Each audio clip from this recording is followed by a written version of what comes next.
Good afternoon and welcome, everyone. Thank you for joining us for this afternoon's Author Talk. We are thrilled today to welcome Jennifer Robson back to the Oshawa Library. My name is Nicole Adams, and I'm the local history genealogy librarian here at the Oshawa Public Library. And I'm excited to speak with Jennifer today about her newest book, Our Darkest Night. Before we begin, we would like to acknowledge that we are situated on traditional territory of the Mississaugas of Scugog Island First Nation, governed by the Williams Treaties.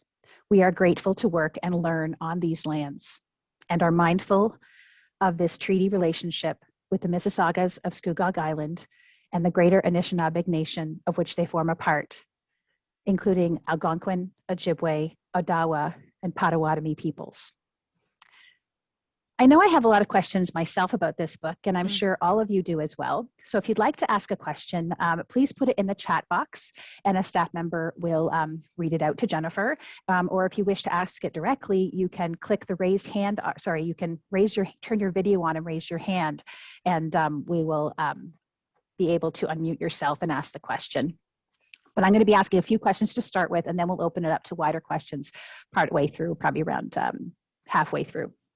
So Jennifer Robson is an academic by background, a former editor by profession, and a lifelong history nerd who considers herself very lucky to now call herself a full-time writer. We've had the pleasure of hosting Jennifer for past author events, most notably as our very esteemed author-in-residence. Jennifer's the author of 6 novels set during and after the 2 world wars, including Goodnight from London, Moonlight over Paris, Somewhere in France, After the War is Over, most recently The Gown, a personal favorite of mine, and most recently Our Darkest Night, a novel of Italy and the Second World War. So welcome, Jennifer, and thank you for being here. Thank you so much. I wish I were there in person with all of you. But this way, everybody can be sitting at home in stretchy pants, and I don't have to put on a pair of heels, which is very nice, and I don't have to battle traffic on the 401. So I guess there's some positives to all of this. What I thought today I would do is Nicole and her colleagues are allowing me to share my screen with you. So in a minute or two, I'm going to take you to it's very low tech. It's just pictures on my laptop on the on the screen that I'll share that talk about my family or that visually illustrate my family connection to this story, and then the places I went when I was researching the book. And if you've read up on the book or heard about it, you will have heard possibly that it's inspired by a family story, and that is true to a certain degree. It was 2 years ago now that I was waiting for The Gown to come out, or in fact, a little over 2 years ago. It would have been in December 2018. Waiting for The Gown to come out, feeling really quite anxious about that, and feeling even more anxious about the work in progress that I was struggling with. It was a book set in Golden Age Hollywood, late 1940s, early 1950s. It's a fascinating period. Just the setting was amazing, and the book was just not turning into anything fabulous. The characters were not speaking to me, and I was miserable writing it. And it was at that time that my son, who was then in grade 9, came to me.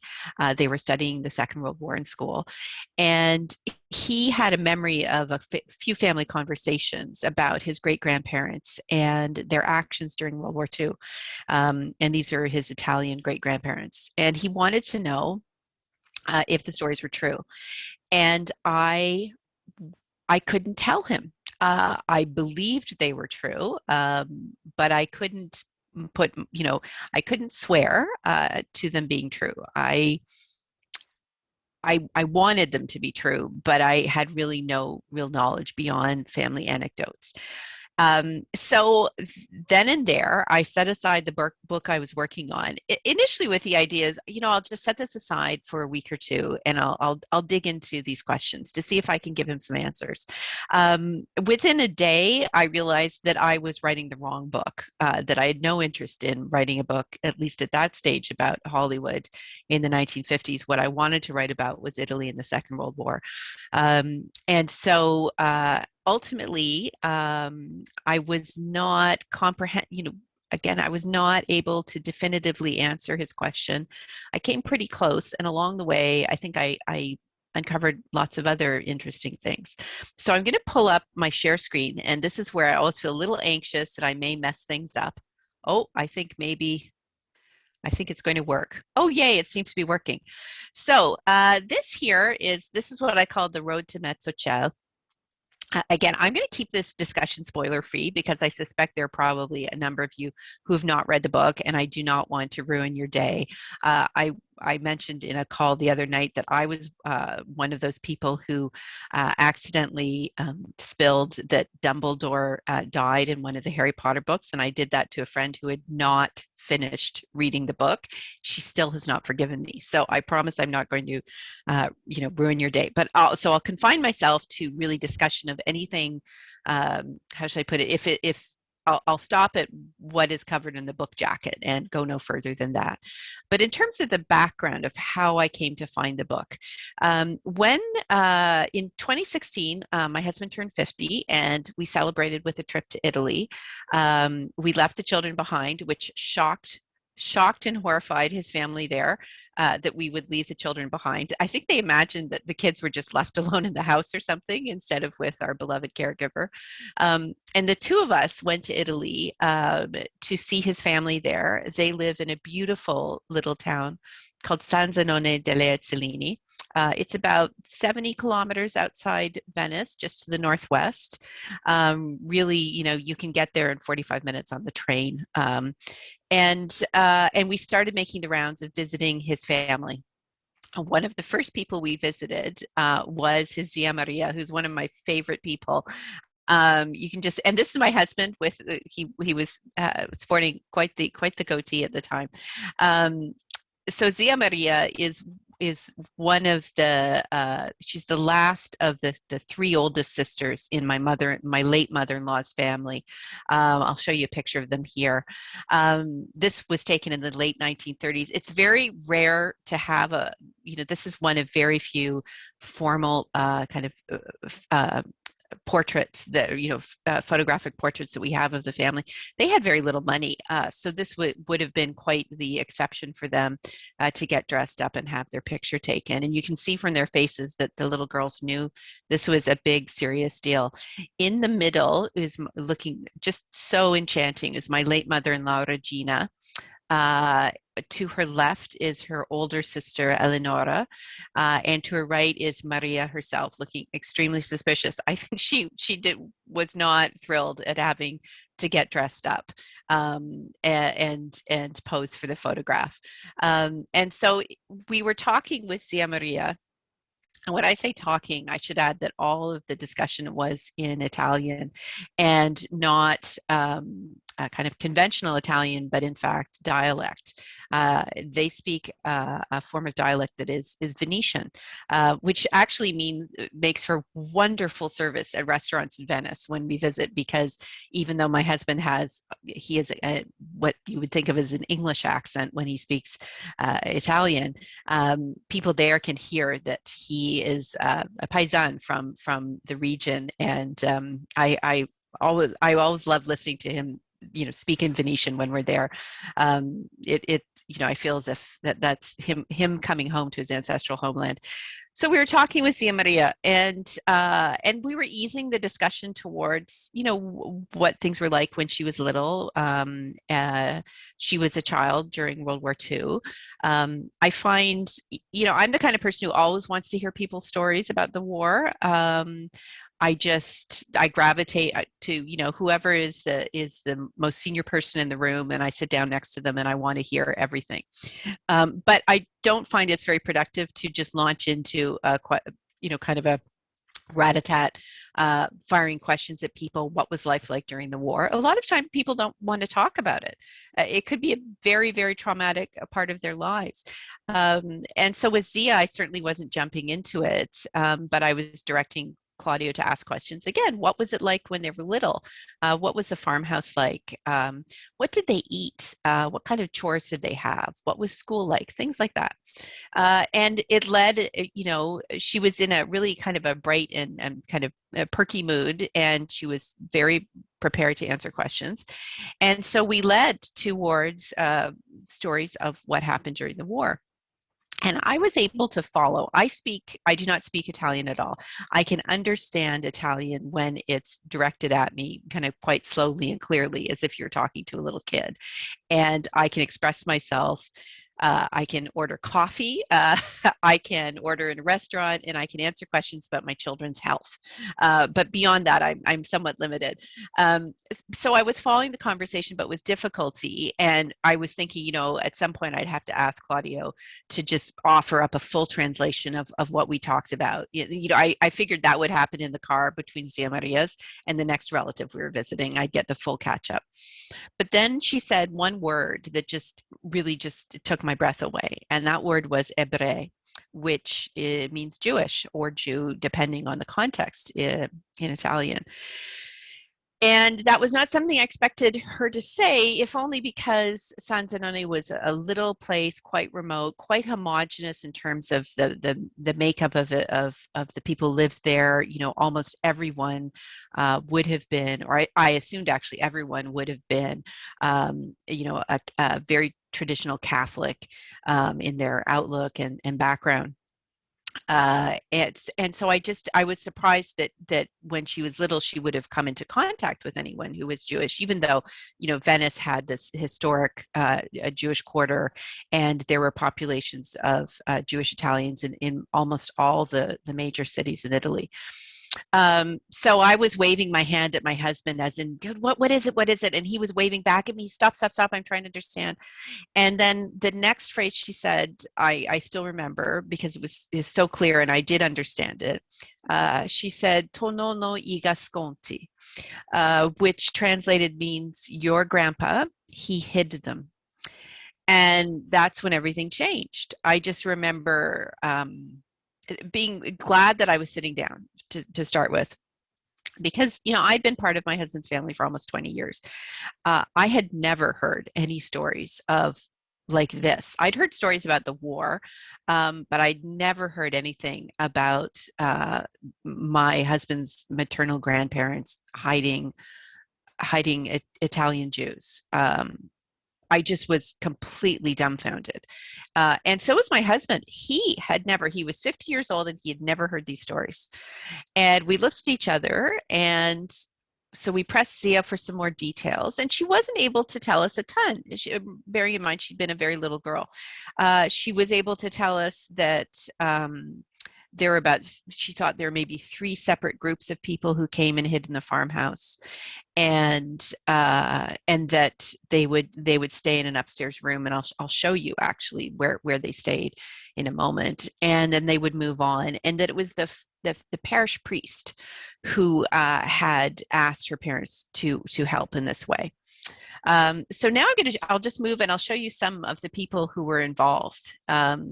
So this was my husband's late grandfather. This is Giovanni Guarda. He actually does look a lot like my husband, I think. The same serious eyes. My daughter has those same eyes. And and I'll show you another picture. This was at my parents-in-law wedding in 1961.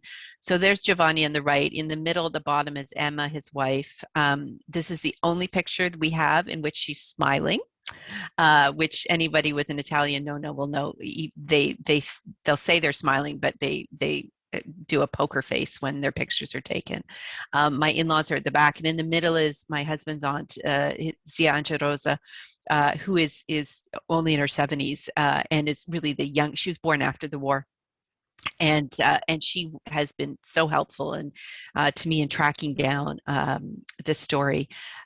Just a few other photographs here. This is my parents-in-law on their wedding day on the steps of the big chiesa in San Zenone. This is a larger picture of the family group, including 2 of my husband's uncles on the right, center right, who were priests. And they actually officiated at my marriage when I got married almost 20 years ago. This is another picture of of Giovanni and Emma. This was when he was doing his military service with the Alpini in the 1930s. And on the left, we believe, are his mother, or his grandmother, sorry, and an aunt, and dressed in typical Italian nonna style. Um, so, so we had these stories, and we talked to the cousins. I should add, none of this was a secret ever. Nobody ever kept it a secret. They just didn't talk about it, which I think is distinct. There's difference between actively keeping something a secret and then just not volunteering information. And that's what had happened over the years. And maybe they'd fallen out of the habit of talking about it. But my husband and his sister had never heard these stories. And so I followed up a little bit, and I always meant to dig in. But then life kind of took over, and I was busy with other books, and I kept saying, at some point, I'll do it at some point. And it was only when my son came to me 2 years ago that I frankly used it as an excuse initially to not work on the other book that I thought was turning into something quite dreadful.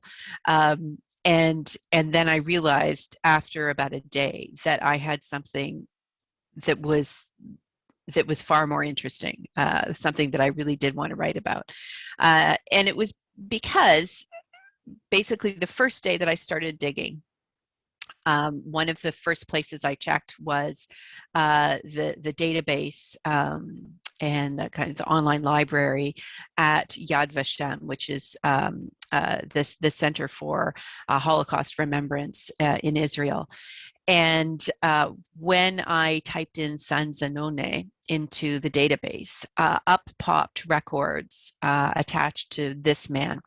His name was Father Odo Stoko. He was the parish priest in San Zenone for many years before, and then just for a few years after the war. He was elevated to the rank of Monsignor and moved out of the district. But throughout the war and the childhood of my husband's mother and her siblings, he was the parish priest.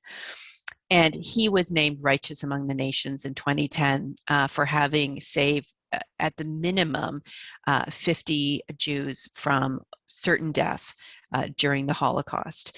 He did this by hiding them not only in the rectory in San Zenone, but also among his parishioners. Two families from San Zenone were also named Righteous Among the Nations. But the investigators concluded that because so much time had passed, and they had started the investigation, they'd been asked to do so by descendants of some survivors. And they were able to, they had enough information to verify the involvement of two families, but they say, and there's a whole kind of testimony that's available to read online. They felt that the entire well, it was a village then, I would say it's a town now. The entire community was involved to one degree or another. Really, everyone knew what Father Stoko was doing. Everyone was complicit in helping to hide, even if you weren't personally hiding someone, you were deflecting questions from local, the local Nazis, the fascist officials. And he did so. He never asked for any money. He never pressed conversion on the people he was hiding, which is an absolute key point. You become ineligible for the honor of Righteous Among the Nations if you were to press people to convert to Christianity. That kind of nullifies what would otherwise be a very altruistic act. He asked of nothing of these people because he felt that they deserved to be saved. It was as simple as that. And so he hid them on farms and in the homes around San Zenone. Now, this is the farmhouse where my husband's family, his maternal family, lived during the war. So it was my husband's grandfather and grandmother, his parents, his brother, their family, and then what were then 4 children of their own. So something like, it's hard to, I think it was something like 15 or 16 people living in this house. This is not a large house. I was there a couple of years ago and again last year. Quite a small house. the stable you see that's attached to it is actually that's a new structure, replacing what would have been an entirely it was mostly wood and brick before. But what you can see in the center of the photograph, next to one of the chimneys that pokes out near the crest of the roof, is a window that's more or less blocked up. That's the window of the room where people hid in the home. And on the few occasions where the farm was, I wouldn't say raided, but periodically the local fascist officials, the police, and sometimes German soldiers would come and kind of turn over the farm, looking for either things that they could steal. Also, often they were looking for partisans who were hiding. Father Stoko also hid partisans from the Nazis. I don't know, I can't say definitively that they were ever looking, for Jews, but if they had found them, they would immediately have been arrested, including my husband's grandfather, and the men in the family, and they all would have been, the Gentiles would have been deported to labor camps, and the Jews would have been sent straight to Birkenau. But when the say the fascists or the Nazis came, the people who were hiding there would go out through the window and flatten themselves on the roof of the stables, and then inside a wardrobe was pulled in front of the window, so that anyone coming into the room wouldn't necessarily suspect that there was anyone outside. And that's how they hid people. One of the neighbors hid people, again, when danger, kind of came to the door. There was a kind of a pit dug out in the stables beneath where the cows were. And the people would hide in the pit, a kind of boards would be put on top of it, straw on top of that, cows on top of that, and that's how they were concealed. So this is all family lore, and I have to be upfront and say, I was never able to definitively prove that my husband's family was involved. I have these family stories. I have the connection through Father Stoko and the knowledge that many people in San Zenone were involved, but I could not stand up in a court of law and swear to their involvement. I can't. And I want to be very clear about that, because there's nothing worse than someone claiming a family connection or that, some kind of instance of heroism, and to discover that it's untrue. And so it may not be true. My senses, my gut tells me that it is, if only because there was no reason for Zia Maria and everyone else to make this up, to falsify this. They have nothing to gain from it. It's not something they talk about openly. Nobody boasts of it. And so I do feel it is true. But above and beyond whether or not it's true, at some point I had to set that aside. I had to stop obsessing over, could I find the details? Could I definitively find out? Could I ask the people at Yad Vashem to start an investigation? I just never had the information I needed. So I had to put that down and realize that it didn't actually matter. It doesn't matter. It would be lovely to have this knowledge for certain to tell my children. But what matters is that there was this man, this lovely man, Father Stoko, who risked his life, and many other people in San Zenone also risked their lives to help strangers. They weren't helping people they knew and already had ties to. They weren't helping existing friends. They were helping strangers to survive for the sole reason that they deserved to survive. And there are people alive today who are the descendants of people who were saved. There are, I would presume, hundreds of people alive on this planet because of the selflessness and the heroism and the valor of Father Stoko and some other people in San Zenone. And that, I think, is kind of that's what matters. That's my takeaway from this story. And so, as I say, as soon as I started digging into this, I realized, oh gosh, I have something here. And I knew from the beginning, though, that it would not be about Giovanni and Emma and anything that happened in San Zenone, because I just don't have enough information to tell that story with the accuracy that I would demand of myself. So what story would I tell? And I then realized that I actually did not want to tell the story from the point of view of the Gentiles who helped. Even though their actions are remarkable and they really deserve praise, um, what I am drawn to is the story of the people who had to go into hiding. So Italy's Jews, there were about 38,000 at the outbreak of World War II. Living in historic neighborhoods in places like Venice, Milan, Rome, and many smaller centers as well, and who had been living in Italy for hundreds and hundreds, if not thousands of years, very well integrated into Italian life and culture. And had suffered greatly over the centuries, but had maintained a very distinct and beautiful culture. That there's a distinct Italian Jewish culture that is beautiful. But it was under siege, really almost from the moment that Mussolini took power in the 1920s.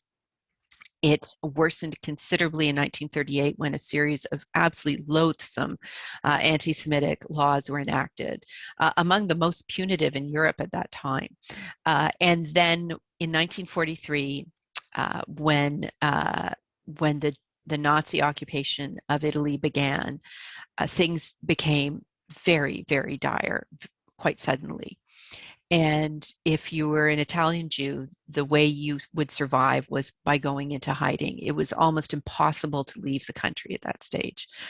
And so many people either went into hiding on their own, they left their homes, and they kind of hid in plain sight as Gentiles with forged papers, or they hid in the homes of Gentiles. And what struck me then and now is the courage that it took for people to they lost everything. They lost their nationality. Their identity as Italians was stripped from them. They were not allowed to practice professions. They were not allowed to go to school.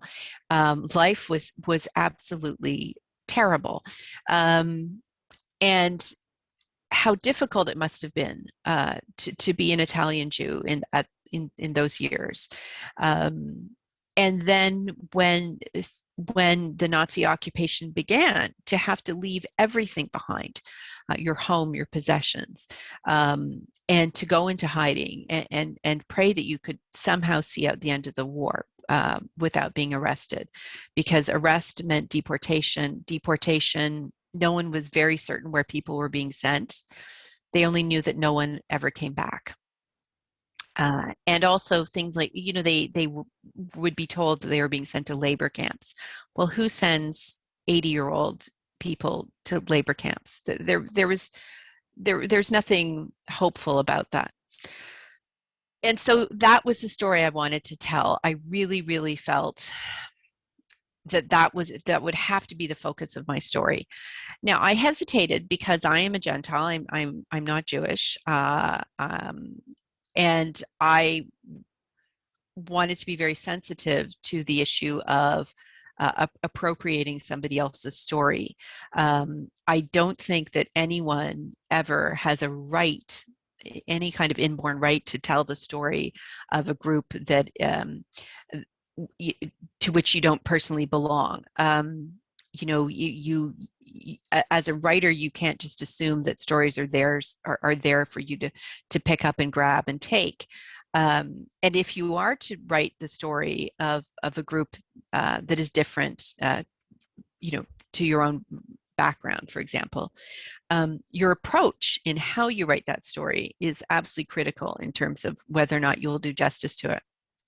And so what I never wanted to do was to come across, and this is when I was researching the book and speaking to people, and finding the story. I never wanted to come across as feeling that I somehow had the right to tell it, that I deserved to tell it because I've written other books and they've done well. None of that. I had to approach it then, and I still am approaching the story from the point of view of having to earn the privilege of telling it, which I think there's a distinction there.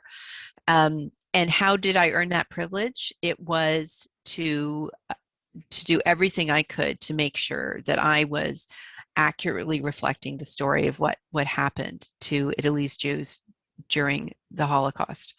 And that meant obviously a great deal of research, but also just listening, opening my heart to these stories, and not taking great pains not to layer over my own experiences, my own point of view, onto the story of the woman the character who became Antonina. So that's the approach I took in terms of trying to, just when I began looking at the story, when I just started dipping my toes into the water, as it were. So I did all the typical research that I've done, and if anyone here attended any of my sessions as writer-in-residence, you know that I tend to be a little, shall we say, obsessive about the amount of reading and research I do. But on top of that, I had to go there. I had to walk the same pathways and roads and streets that Antonina walks. And although I'd been to Italy a number of times with my husband before, I took the opportunity, shamelessly, possibly, and it was actually last January, so not this January, but January 2020, we returned to Italy, again, just the two of us, again, disappointing all of the family, but I didn't feel I could pull my kids out of school. And we returned to Sanzanone and to Venice so that I could see the places where Antonina lives, where her life in my imagination took place. I should add, I'd written a rough draft of the book at that point, but I didn't feel that I could finish it until I returned to Italy. And so we found ourselves there in just 15 months ago, I guess. And we visited places that appear in the book. So the first scene of the book takes place in the Casa di Riposo. The building still exists in Venice, in the Jewish quarter. It's all but entirely given over to a kosher guest house now.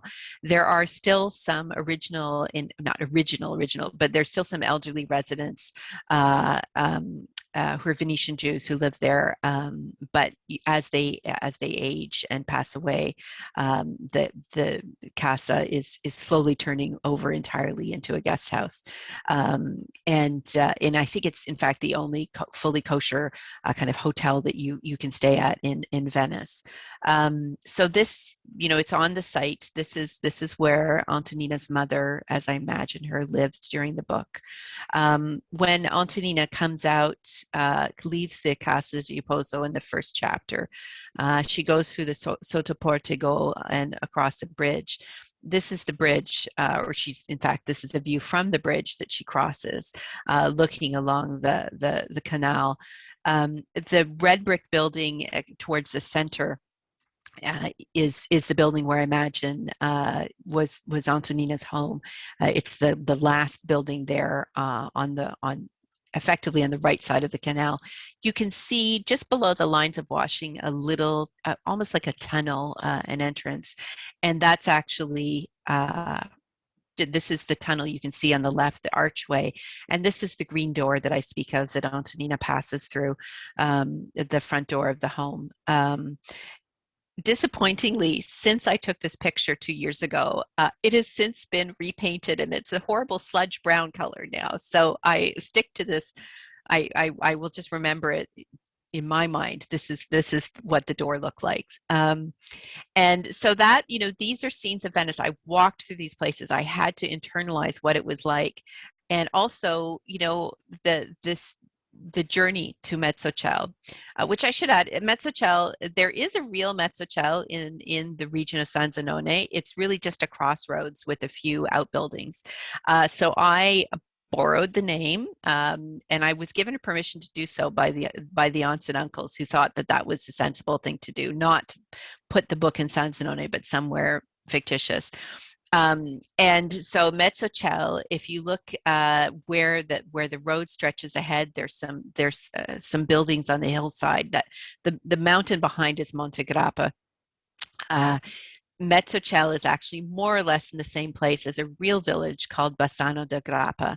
And this ruined farmhouse is in fact across the road from one of the cousins our cousins who live in Bassano da Grappa. And this is how I imagine the Gerardi farmhouse sat on the land.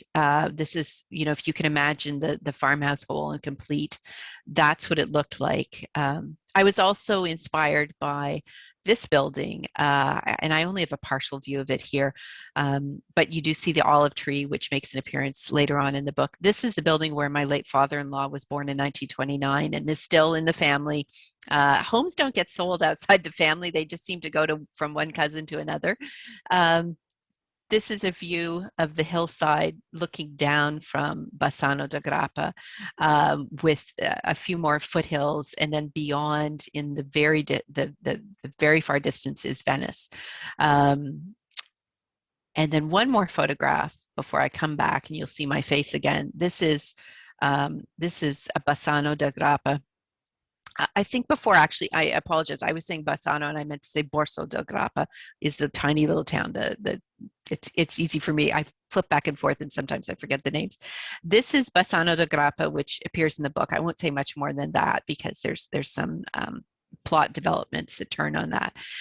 Beautiful, beautiful town. This part of Italy is not much traveled by tourists. Lots of Italians visit, but very few people from North America. If you ever happen to be in Venice or vicinity, I really, really recommend that you visit Bassano. It's a beautiful town. It was absolutely laid waste during the Second World War and has been rebuilt very sensitively. So these are the places I visited so that I could get a sense of what the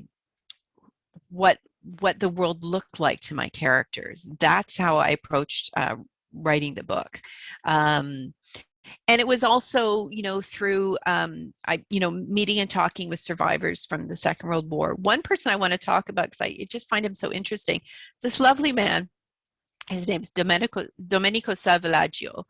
This is what he looks like today. I was very relieved that he made it through the pandemic safely. Domenico's 99 now. And I don't have it on my screen. I have a picture of him. It's actually on my website. If you go to my website, which is jennifer-robson.com, there are pictures of Domenico there. He is I don't know, well over 6 feet tall, and he's 99. I can only imagine how tall he was when he was a young man. This is a picture of him in his uniform. He'd been conscripted into the Italian army. He was captured in 1943 by German troops. And was sent to a forced labor camp in Germany, where he spent the rest of the war. He was sent to Buchenwald at one point for some imagined infraction and was tortured repeatedly. When he came home, he weighed, I think, just a hair over 100 pounds. For a big man like that, it was just nothing. And when he came home, he was so changed that his own mother did not recognize him. And when he told me that, we were sitting in his living room. He is a friend of a friend of the family's. That's how I was able to meet him.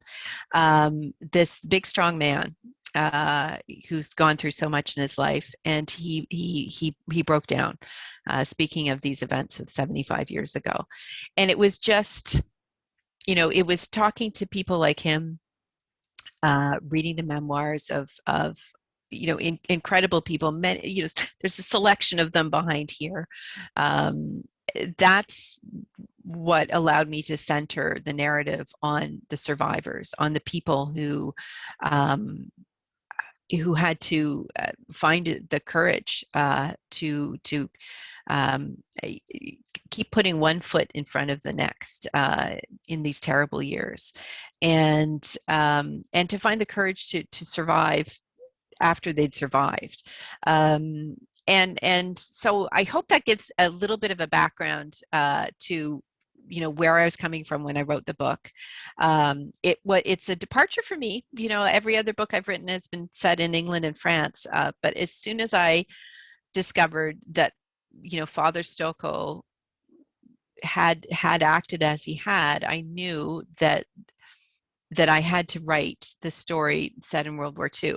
I should add, if you haven't read the book, nobody in the book is based on anyone in my family. I had to remove the narrative to kind of an arm's length, with the sole exception of Father Bernardi. The character Father Bernardi is absolutely my imagined version of what Father Stoko was like.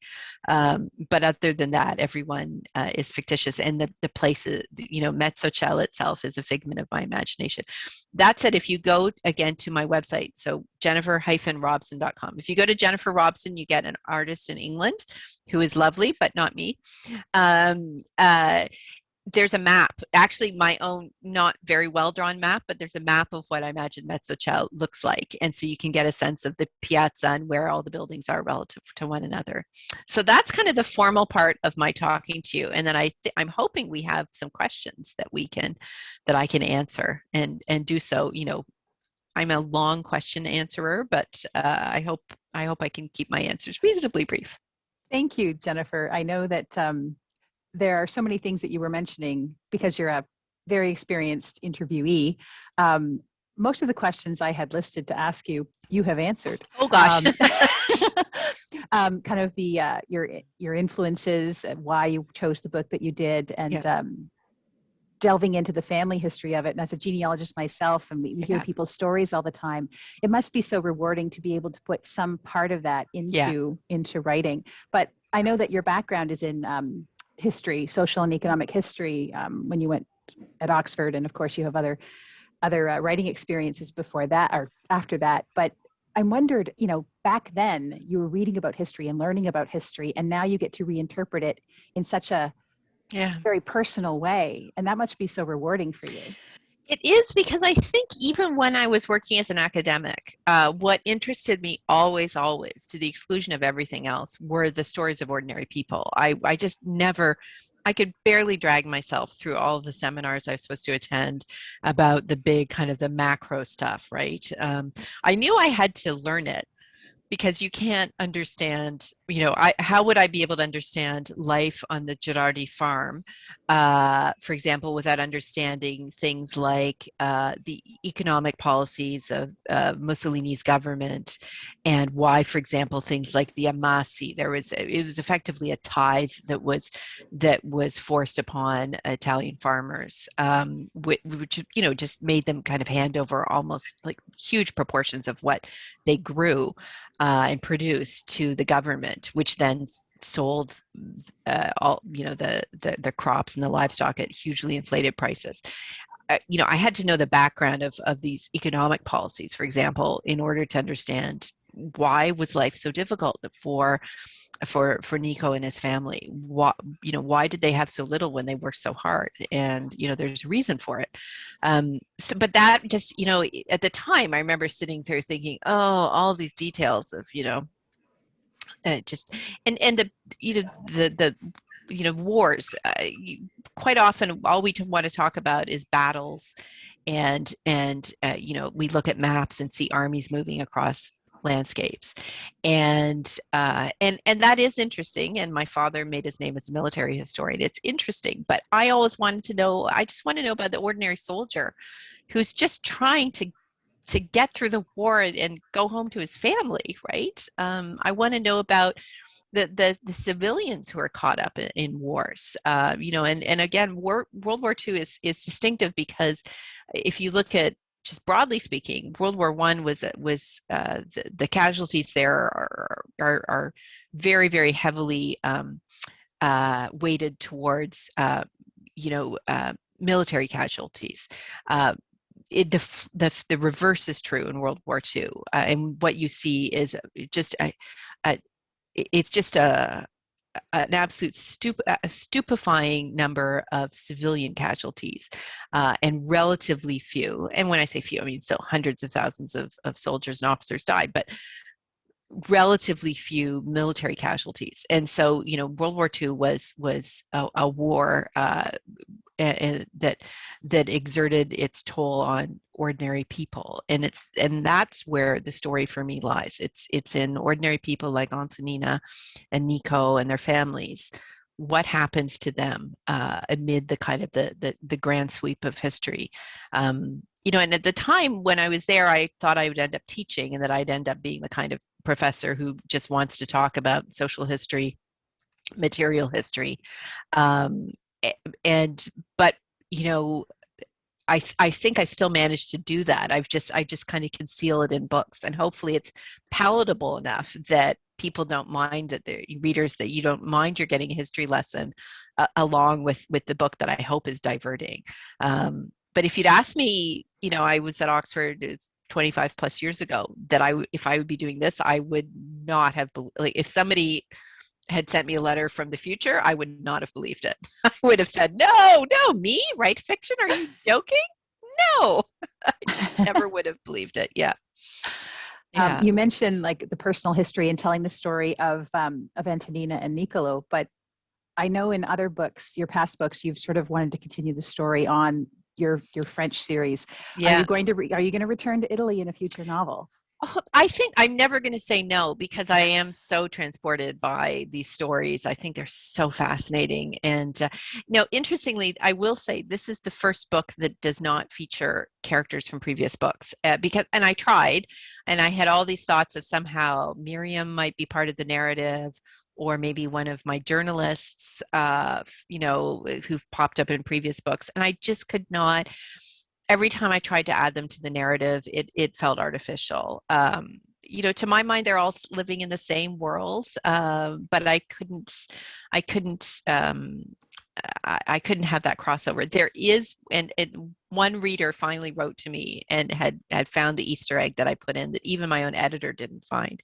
And there's a point, and I'm not going to be too specific. There's a point where a character mentions visiting relatives who live in Paris, and they live on a street like the Rue des Cerisiers, and that's actually the street that Miriam grew up in the Gown, if that makes any sense. And that's the only link between the two books. So I threw that in for myself, and only one reader so far has written to me and said, I found it.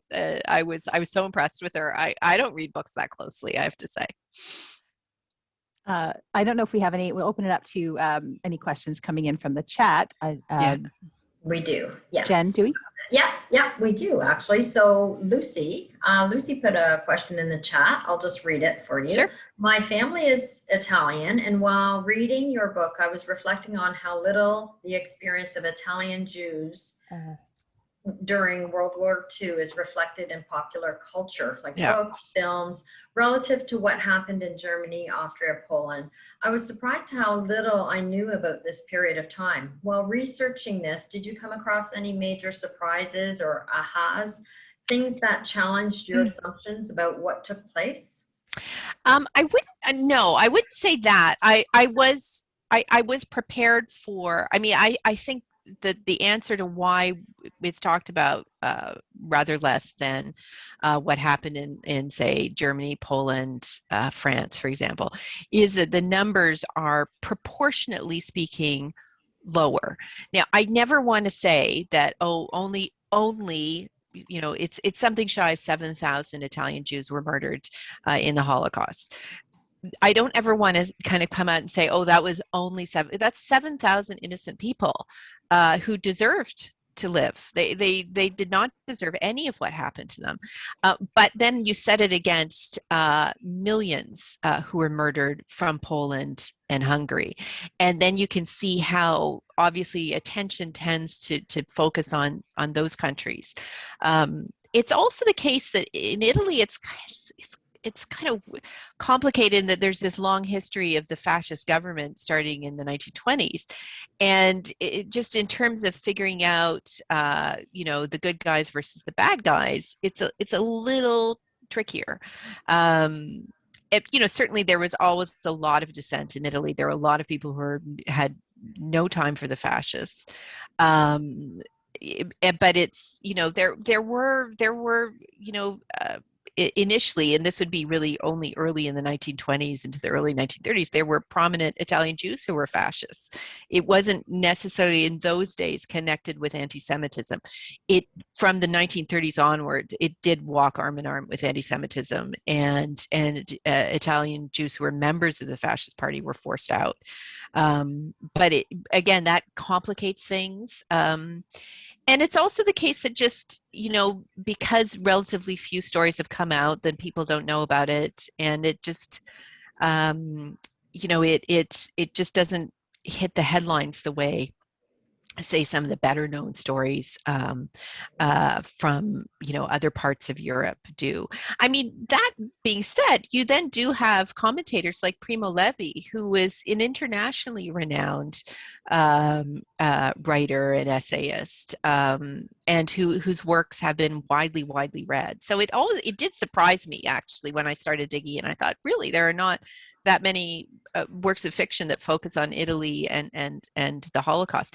Now, that being said, this year alone, there are quite a few books coming out, not necessarily focused on the Holocaust, but focused on Italy in World War II. Lisa Scottolini has a book coming out. A friend of mine called Kristen Beck has a book called Courage, My Love that comes out in April, that's set in Rome and is absolutely wonderful. So I feel as if maybe it's finally getting the attention it deserves, because it's fascinating, and what happened in Venice specifically. If I go back and write another book, I may focus on what happened. Like, I'll keep I'll keep the action in Venice. I think that actually would be really appealing. Maybe I've given myself an idea inadvertently as I talk to you. Okay, so we have a couple more questions, Jennifer. Sure. So I see we'll get to Marcy's question in the chat in a minute, but Joanne's hand has been up for a while. Joanne, would you like to unmute yourself and ask Jennifer a question or share a comment? Sure. Jennifer, you've gotten me through COVID-19. I've read all your books. Oh, thank you. Oh, gosh, what an honor. And I read your last book in 5 days. I could not put it down. Oh, yeah. I'm Italian. Yeah. I was born during the war in Sicily. Yeah. And I just wanted to ask you, I have family in Venice as well. Mm-hmm. But the question I was going to ask, you may not want me to ask it because it talks about, it's almost near the end of the book, the travel. Oh, right, yeah. Yeah. I've been to one of those places. I've come down that way. And that's what I was wondering. Did you go to all the places? I did. Okay. So, I'll talk about it a little elliptically without specifically, referring to events in the book. I felt that if I were going to talk about the Holocaust in depth in a book, that I absolutely could not shy away from, visiting,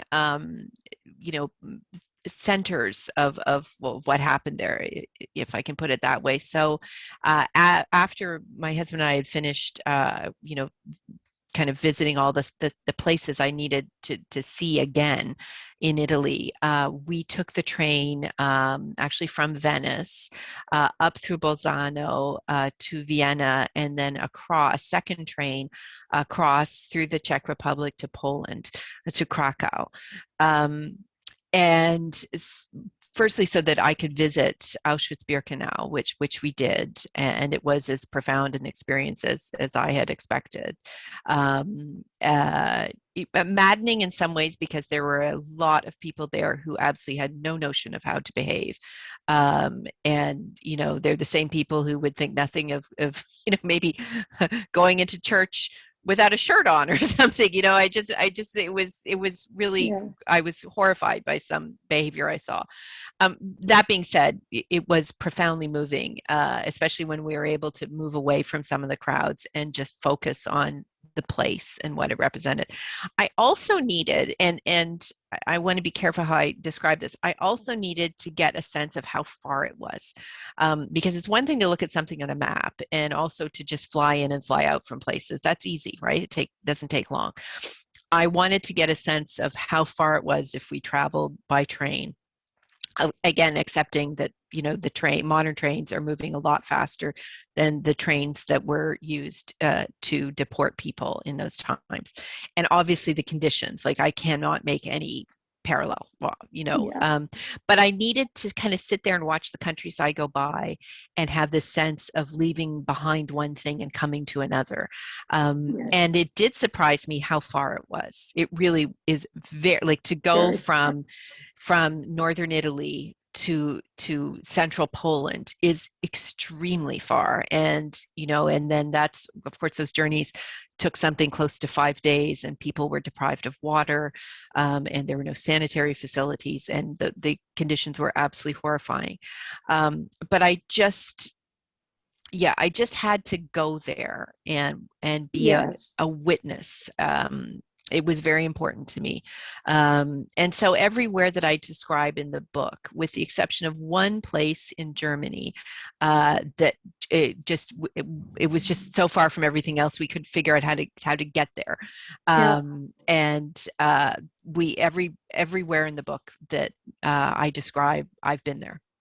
And that's typically true of my other books too. I like to go where I loved your books. I just want to make one comment. My grandmother's brother, during the Second World War, Italian, he wasn't Jewish, but he was taken to a Nazi camp. And that happened to released after.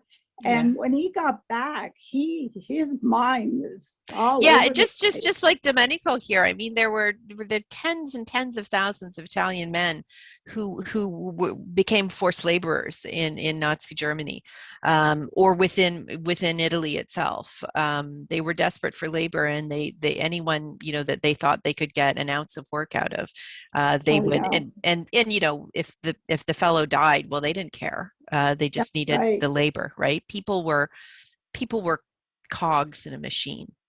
Well, that's how they were treated. I just want to make one more comment.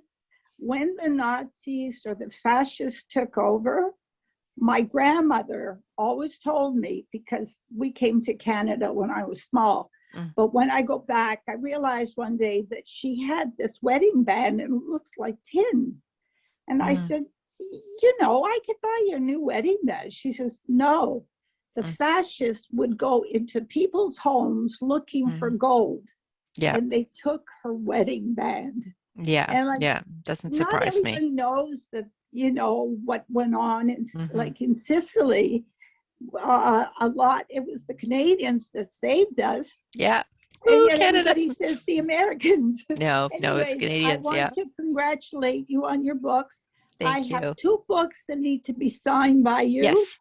Well, and my brother lives around the corner from you. Oh my goodness. You know what I was going to say is, and to anyone listening, if you want a signed copy, obviously, I can't come and sign things at the library or bookstores, but if you go through my website, and really all you have to do is Google my name and it'll pop up. You can request book plates and I'll send them to you. I don't charge anything, and they're signed. They're like signed stickers, and you can put them in the front of your book, and then you have a signed copy. Perfect. Thank you so much. You're very welcome. It's been a pleasure talking to you. Thank you, Joanne. So getting back to the questions, we have Marcy, and it's a bit of a technical question. Thank you, Marcy. So she writes, so inspiring, Jennifer. What is your process for capturing all of your research? Do you use longhand, typing, or taping? Thanks. Good question. So, I tape interviews and then I transcribe them. And that's what I did when I interviewed all of my husband's family, like hours and hours of interviews.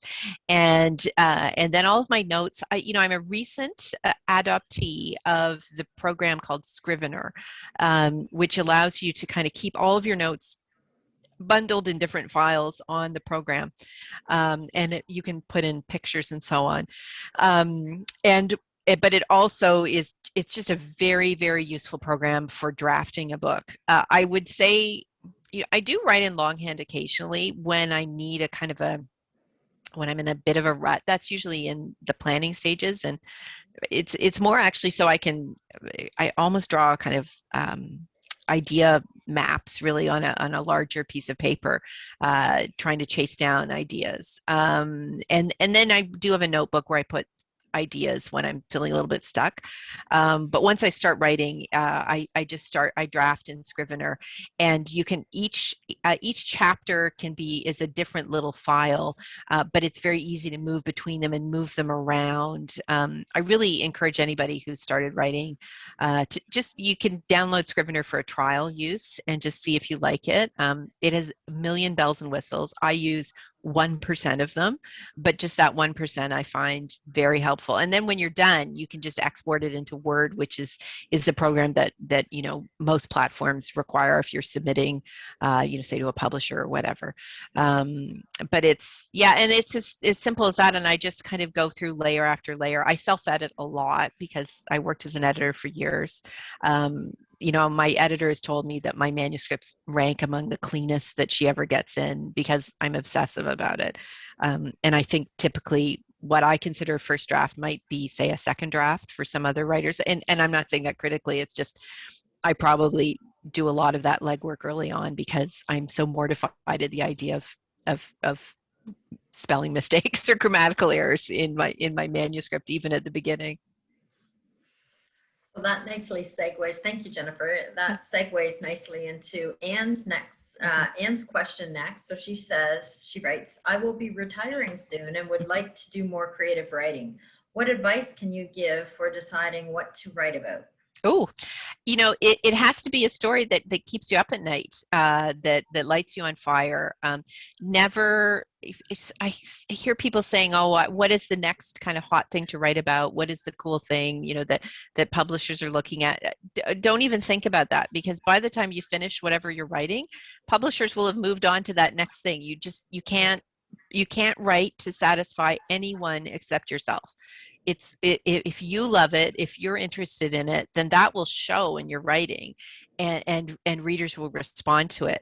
I have to say, like, all of what I'm saying here, though, Anne Lamott has said, and I know when I was doing my writer-in-residence visits, I kind of pushed her book Bird by Bird again and again. So Anne Lamott, Lamott, and the book is Bird by Bird. And that, if you're starting writing, if you're starting writing or just need a little boost to your creativity, I reread it every few years. And she just is so helpful in terms of just helping you realize what matters when you're writing. And what ultimately matters is that you have the delight of creating something that it's enjoyable to write, and that you have a pride in sharing it with your friends and family. You don't write to make $1 million. Don't write because you think you're going to get a publishing contract and become the next Stephen King. Like, nobody ever becomes the next Stephen King. Like, you know what I mean? It's just, you have a better chance of actually winning the lottery. So the only reason to do it is because you love it, and it makes you happy, right? And then that's all the reward you need. And then if anything additional happens, that's great. But ultimately, it has to be something you do for yourself. It ties in with something I was going to mention. I've heard you say, Jennifer, that when you were writing your first book, somewhere in France, that there was not as much of a market for historical fiction as there is now, and you sort of came into it. You call it the Downton Abbey effect or something. Oh man, yeah. I mean, I wouldn't be sitting here if I think it's interesting. I think I probably, if I persevered at some point, I would have found someone who would have bought the book, or I would have found an agent, and she or he would have, sold it on to a publisher. But I don't know if it would have landed the way it did. And that was entirely beyond my control. It was just entirely beyond my control. It wasn't anything that I could change or affect, right? You know, and that happens to writers all the time. You know, you get my lovely friend Kate Quinn, you know, at the Alice Network was already doing very well, but then it got picked up as the first ever book club pick by Reese Witherspoon, and it changed her life. And there was, you know, that was something that was just, it was like she won the lottery. I mean, she deserved it, but she didn't have any influence over it being picked. It just was something that kind of happened to her. And then lots of other good things have happened too. But you can't go through life thinking, well, maybe I'll be the next Reese Witherspoon book pick, because realistically, think of how many books she picks and how many books are published a year. And then you have an idea of the odds of getting picked for a slot like that. So it's, you know, again, I always return again and again to, it has to be something that you love. And I initially wrote somewhere in France, not with the idea that I'd get published and make money. It was because I was at home and I was bored. I was really bored and I wanted something to do. And that seemed like a good thing to do. And it kept me busy for a couple of years. And even if I'd never sold it, even if only a few friends had read it, I still would be glad that I wrote the book. So perhaps that ties into Ellen's question. Ellen writes, speaking of publishing trends, why do you think there is such a plethora of World War II fiction right now? Like when you mentioned bored, perhaps I was bored. Well, if I had $1 for every time I'm asked that question, you know, and my agent gets asked that every time she's interviewed, and a ton of her writers, and we're all friends with each other, which is quite fun. A lot of us are writing World War II. I think the reason people are interested in it, first of all, it's the narrative is fairly, how should I put it? I mean, the good versus evil is reasonably clear in a lot of the narrative that you see associated with World War II. And it's dramatic. There's just so much, right? I mean, you could, 100 years from now, writers will still be writing about World War II. There's just so much. I think why readers are responding to it is, again, the very clear kind of narrative, good versus evil. There's a certain satisfaction in that we know that despite the horrors of what happened, the world was left on its knees. You know, collectively, humankind, we were left on our knees by the end of 1945. But we got up and we recovered, and we rebuilt the world, again, imperfectly, very, very imperfectly. But you know, ultimately there's so much hope that comes out of the end of the war, that I think people find that quite inspiring. And also just the smaller stories of how people survived, how they coped day to day, even people who are kind of out of the line of fire, but, you know, on the home front. I mean, that's, you know, people are drawn to stories of the Blitz. Well, it's because of, you just see this, just how tough people were and uncomplaining and stoic. And that, you know, that kept me going at times during this last year, whenever I had a wobbly moment and felt a little sorry for myself, like, oh, woe is me. And then I think, well, you know, the people who lived through the Blitz in London, that was quite a bit harder than what's happening to me personally now. So I think maybe I can pull it together and stop whining. And I think, you know, that's what people are responding to. And in terms of, do I think it's going to go away? No. Where it's interesting to see, just from a kind of a perspective, like a broader publishing perspective. I know from fellow writers that it's harder now to get a book published if it's more of a conventional narrative, you know, set in Germany or France or Poland or England. It needs to have a hook, right? So, you know, in that sense, Our Darkest Night had that hook. But if you're writing about you know, a female spy in France, for example, you better have a story that knocks people off their feet. And there still are stories. I mean, Erica Roebuck published a book earlier this year called The Invisible Woman, about Virginia Hall, who was a spy in France in World War II, and it's good. It's really good. And she just found a way into the story that made it distinctive and stand out. But I think more and more, and I think we're going to read more stories about the Pacific Theater, which has had very little attention, comparatively speaking, and then just other theaters. Like, I've seen very little about what happened in Greece during the war. Or even just questions of what was happening in fascist Spain, for example.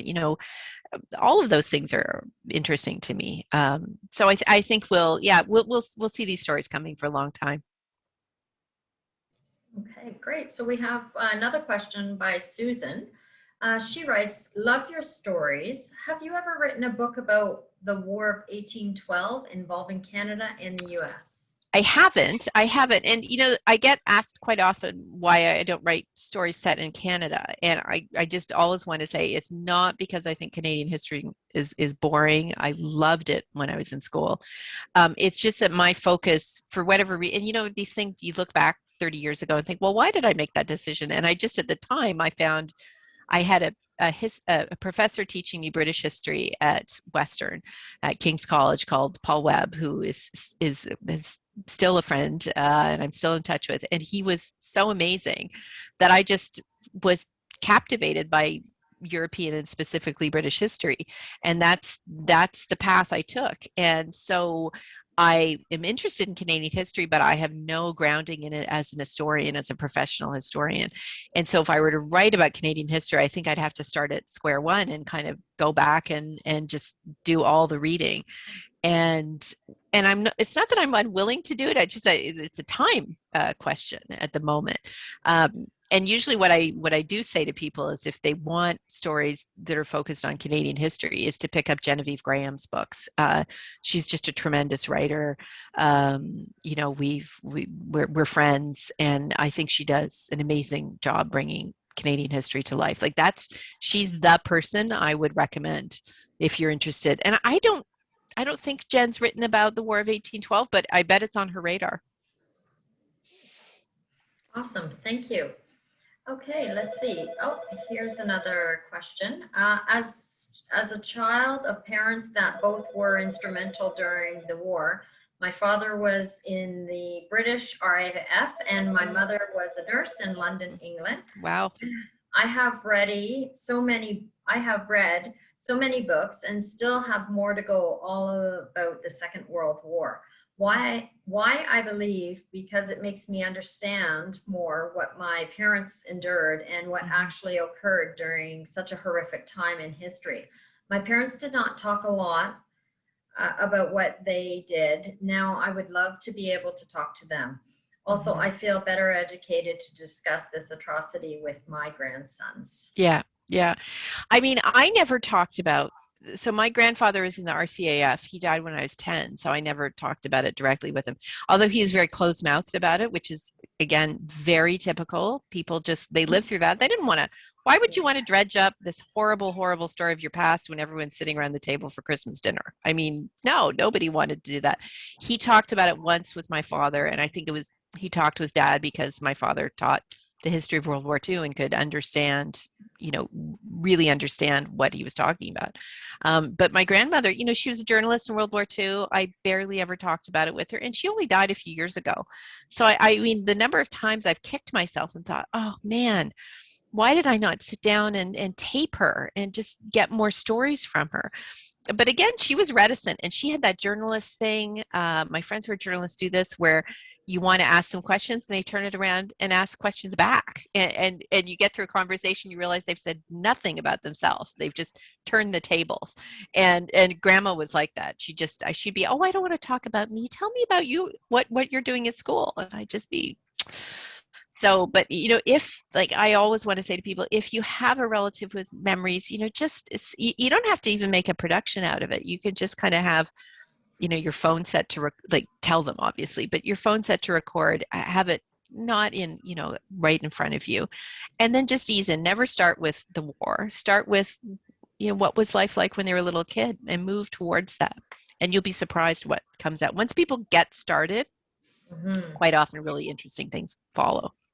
Such an important message, Jennifer, because once folks are no longer with us, the stories have the stories are gone. Yeah. And that was one thing that a fear that has just seized me throughout all of this is with elderly people being in such danger from this virus. Yes.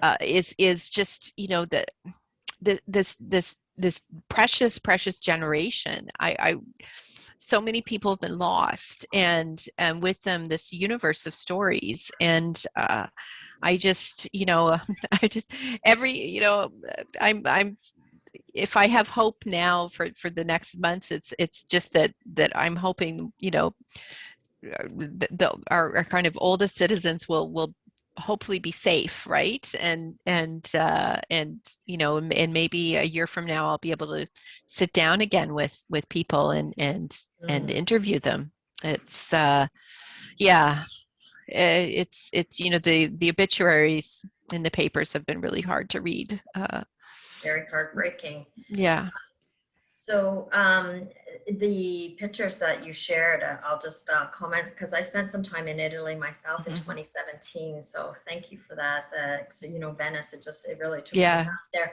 You mentioned that you traveled just as recent as last January. Yeah. As you were doing research, and of course Italy amongst many other countries have been really hit hard by the COVID pandemic. Can you comment on what you had seen sort of this past, like January 2020 when you were there versus? So it's interesting. It was quiet, but that's because January is typically a quiet time in Italy. Once you get past Epiphany, there's not a lot of not a lot of tourism. It was a wonderful time to visit Venice. I would absolutely recommend go in January. February it starts getting crazy with Carnival and so on, but January is beautiful. I mean, it was so quiet, and we really only had the kind of the vaguest intimation of what lay ahead. And I just, and then I spent, the most of 2020 just paralyzed with fear for my husband's family, most of whom are, all the aunts and uncles are very elderly.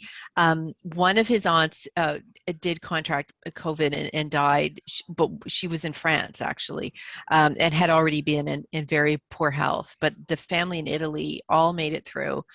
Domenico, the wonderful Domenico, he made it through. In fact, my husband talked to his aunt the other day, his younger aunt, Zia Rosa, and she said his wife was getting mad at him because he refuses to stop riding his bicycle.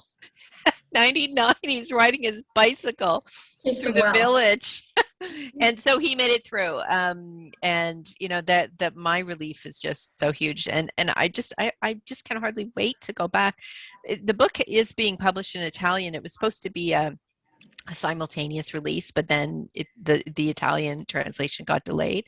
So it'll be coming out in the fall. And I'm just hoping the next time I go to Italy, I can go with a box of books to hand out to my family there, so they can, see what they inspired. They were the ones who led me to the story. So nice. Bev writes in the chat, I've read the books by authors you have been mentioning. Thanks for writing all about all of your character experiences. Thank you so much. Yeah, this is, it's when I'm, how should I put it? When I'm busy working on a book, I never know how it's going to land and how people will respond to it. And the absolute nicest part of this job is getting these reactions from people. It's, I should just print them out and put them on my wall in my study for the days when I'm convinced that I am a fraud and don't know what I'm doing. That would be a helpful thing. Okay. All right. Do we have any more questions from the audience? I don't think there's any more coming in. I think let me have a little peek to see if anyone's hands are up. Any final comments or questions for Jennifer? No, it does not look like it. Well, if you think of something later, again, my website got posted to the chat, and you can always email me. Sometimes I take like a week or so to get back to you if things are completely bananas with events, and frankly, with me running around after my kids. But I do get back to people. Well, thank you so much, Jennifer, for joining us today. You're welcome. You're welcome. I had a lovely time, as always. I love coming to the library, even though I'm still sitting in my house in Toronto, but you know what I mean. Librarians are very author friendly. We're Yes. always looking to tell more stories. And you can get copies of Jennifer's book at the Oshawa Library in print, ebook, and audio, and from your local bookseller. And there are links in the chat. But of course, you can just search your favorite bookseller for Jennifer's books, and I guarantee you'll find them there. There are 6 novels and hopefully more to come. Thank you so much, Jennifer. Yeah, thank you. Thank you, Jennifer. Have a wonderful day, everyone. Thank you, everyone. Thank you. Thank you, Jennifer. Yay. Bye.